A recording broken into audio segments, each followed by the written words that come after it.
can be the best. You can be the King Kong banging on your chest. You can beat the world. You can beat the war. Hey guys, and welcome back to week 2 of Sex Ed. Now, if you missed last week's group, let me fill you in on everything we've been talking about. We're in a series where we're talking about God's plan for sex. Last week, we addressed the fact that we live in a highly sexualized society that has a lot to say about sex and what our sex lives say about us. What we learned was that God also has a lot to say about our sex lives and what our sex lives say about us. And it's quite different than what our culture tells us. In fact, our culture tells us that what God says about sex is outdated or old-fashioned, and that the idea that sex should be confined to a marriage between a man and a woman is ridiculous. I mean, I talked about how when I got married, I was a virgin, and all my friends told me I was crazy. They said, you're supposed to have a lot of sex before you get married, because once you get married, you stop having sex. And maybe you've heard something like that before. But here's the truth. When we approach sex from God's point of view, our sex lives are more fulfilled and healthy than if we do sex culture's way. I mean, we looked at what life was like in the Garden of Eden, in the beginning when humans lived in close relationship with God. And what we saw was that there was no shame or insecurity. We learned that God's view of sex is that when a man and a woman decide to get married, spend the rest of their lives together, then sex in that sense is the most secure, loving, trusting, intimate experience that we can have. And that's really what we all want. It's not that we really want to have sex with a bunch of different people, even though it might feel that way. What you want, what I want, is for someone else to desire us, only us, to love us and accept us for who we are. We all have the need to be desired, to be wanted by another person, and this is where our desire from sex comes from. In sex, we feel that passionate desire from another person. We feel that connection with another person, and we've confused this drive for connection with a drive for sex. And we've confused ourselves into thinking we're satisfied when we feel this desire and connection. But the truth is, we're not connecting to anything. Think about it like duct tape. In our office here at church, we used to have plenty of duct tape lying around. Now it took me 5 minutes just to find this duct tape. But duct tape is great because it can fuse. It can stick two things together. And this is like sex. God's idea of sex was that when two people got married, they would stick together. And sex would be like duct tape and would help them stick together. But what happens when we take sex outside of marriage and try it with different people? What happens when we stick the duct tape to one thing, then pull it off and stick it to something else? Well, does it stick as well the second time? Of course not. It's the same way with our sex lives. I mean, I want to be desired. I want to feel connected with another person so bad that I have sex with them. And for that period of time, I feel connected. I feel desired. But maybe that doesn't work out. Now I want to feel that connection again. See, I've experienced that connection, that desire before, and I want to feel it again. So I try it out with somebody else. But this time, I don't connect as well. You see, I'm still affected by the other person that I was so connected to. I still have memories and feelings where I felt so connected to them, and now it's hard to connect with the next person. That close connection and desire that I felt with the first person, I don't feel it anymore.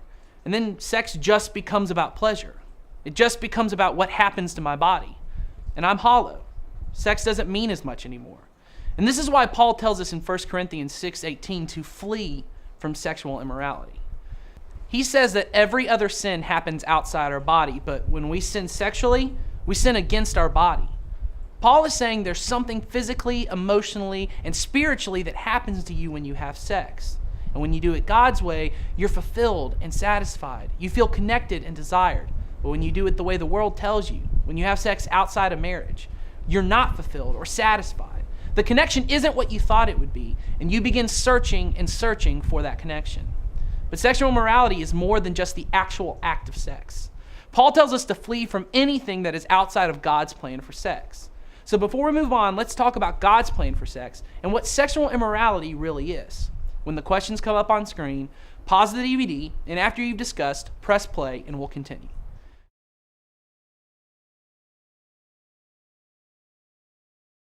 I worked in the food industry for about 5 years, and one thing every good manager cares about is cleanliness. What managers in the food industry know is that customers will come to your restaurant more often if they feel like it's safe to eat there, that they're not going to get sick. And one of my managers when I worked there always had a big deal about cleaning the trash cans. And this made absolutely no sense to me whatsoever. I mean, I always told her, Peggy, I don't need to clean the trash cans. The only food in there is food people don't want to eat. It's not like anyone's eating off the trash can. But this didn't matter to her. She would always tell me that everything had to be cleaned, even the trash cans. Nothing was too small to matter. If there was even a hint of dirt, we had to remove it. If we had dirty trash cans in the store, that would be an entryway for germs to get in and possibly contaminate the food. Everything had to be cleaned.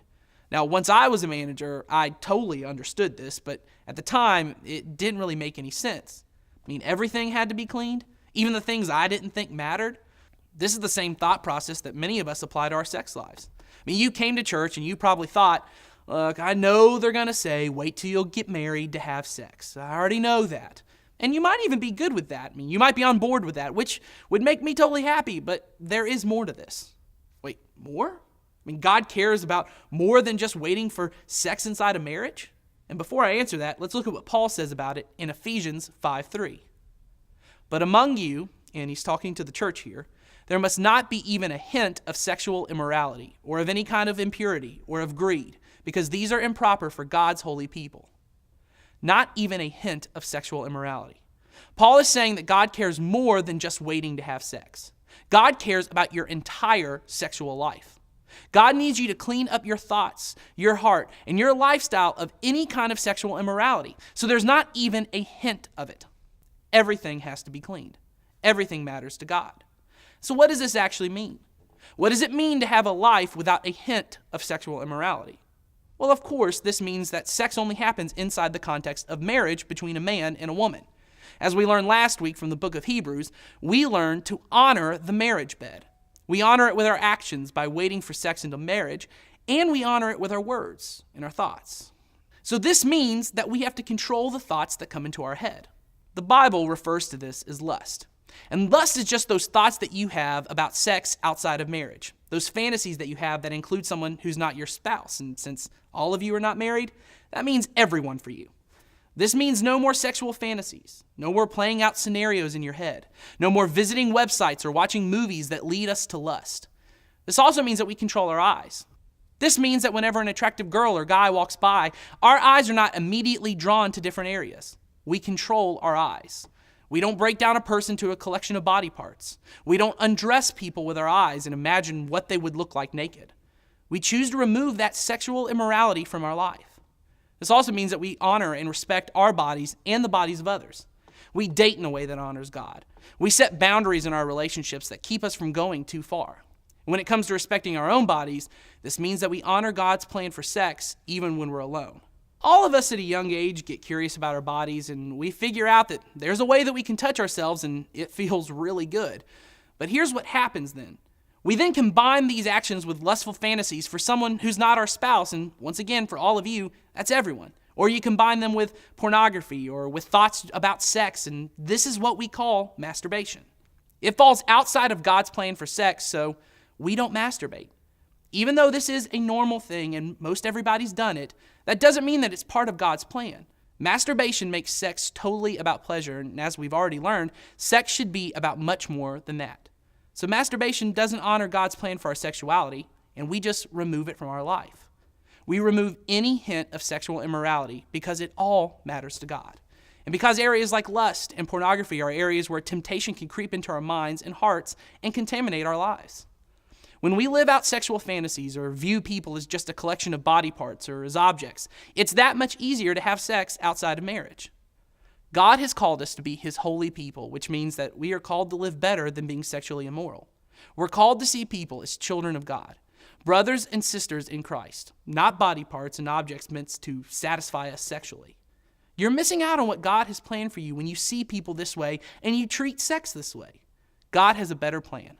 So in your groups, talk more about how we can remove any hint of sexual immorality from our lives. Pause the DVD when the questions come up on screen. Talk about these areas of our lives and press play when you're ready to continue.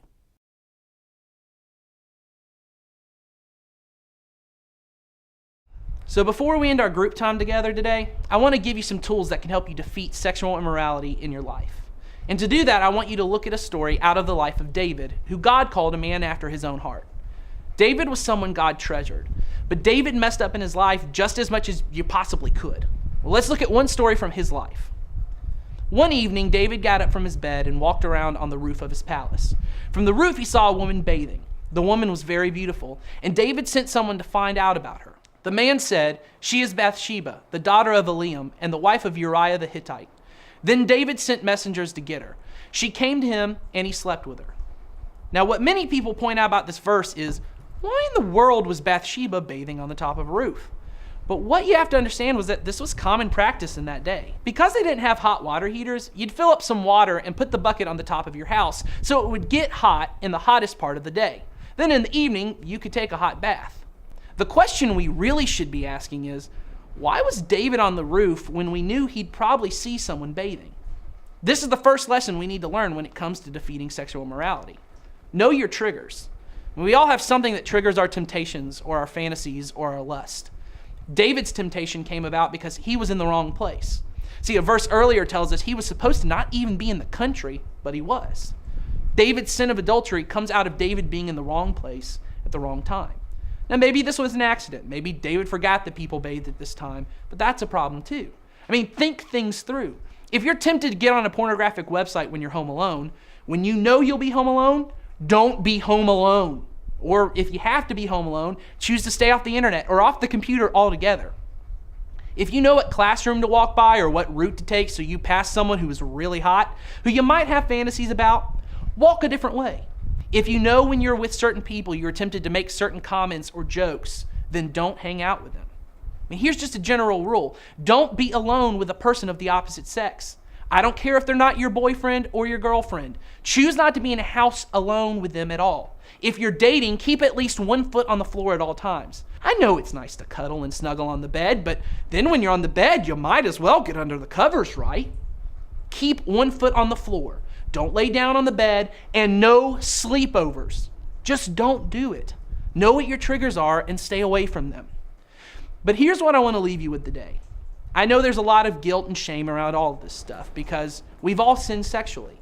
There's things that still bother you that you've done, or as I've been talking about, you have that feeling in the pit of your stomach. Here's something you can do that took David a long time to learn. First, confess your sins to God and to someone else. You see, David tried to cover up his sin, but Bathsheba became pregnant, and the only way he could think of to cover it up was to kill Bathsheba's husband. Don't try to cover up your sin. Confess it. Bring your lust to light, and you can be healed. Secrets will keep you sick, and the way to kill sin is by exposing it. You don't have to tell everyone, but find someone that you can trust, someone who you know loves you no matter what, and let them know about where you're struggling. Then they can hold you accountable and help you get back to the healthy place that you want to be. Finally, always remember that you're never too far away. Despite all of David's sin, God still called him a man after his own heart. God still treasured David because David always came back and had a passion for God. If you feel guilty and feel like you've done too much for God to love you, remember, you're still a treasured child of God, a God who loves you.